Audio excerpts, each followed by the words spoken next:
நான்கு வழி சாலையில் கார் கவிழ்ந்து விபத்து, 4 பேர் படுகாயம், அரசு மருத்துவமனையில் தீவிர சிகிச்சை.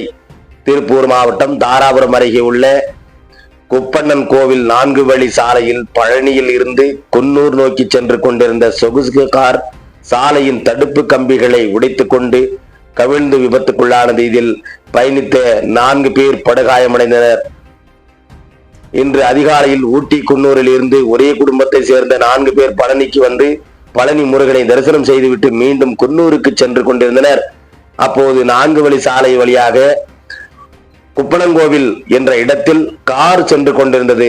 காரை பாலகிருஷ்ணன் 66 வயதான இவர் ஓட்டி வந்தார். இவருடன் யோகேஸ்வரி 62 வயதானவரும், சஸ்வந்த் வயது 10, சந்திரகுமாரி வயது 60 ஆகியோர் வந்திருந்தனர். இந்த நிலையில் குப்பண்ணன் கோவில் பகுதியில் வரும்போது காரின் பிரேக் பிடிப்பதற்கு பதிலாக எக்ஸலேட்டரை மிதித்துள்ளார் பாலகிருஷ்ணன். இதனால் கார் கட்டுப்பாட்டை இழந்து சாலையின் தடுப்பு கம்பிகள் உடைத்தும் வேப்ப மரத்தை சாய்த்தும் காட்டுப்பகுதிக்குள் சென்று முள்புதரில் விழுந்து இதில் பயணித்த 4 பேரும் படுகாயமடைந்தனர்.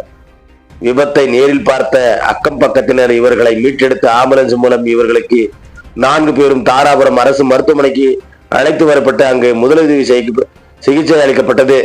இந்த விபத்து குறித்து குண்டடம் போலீசார் வழக்கு பதிவு செய்து அதன் பிறகு தீவிர சிகிச்சைக்காக 2 பேர் கோவை மருத்துவமனைக்கு அழைத்து சென்றனர். பழனிக்கு சாமி தரிசனம் செய்துவிட்டு ஊர் திரும்பிய போது கார் கவிழ்ந்து விபத்துக்குள்ளானது.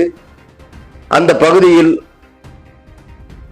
பெரும் சோகத்தையும் பரபரப்பையும் ஏற்படுத்தியுள்ளது என்பது குறிப்பிடத்தக்கது.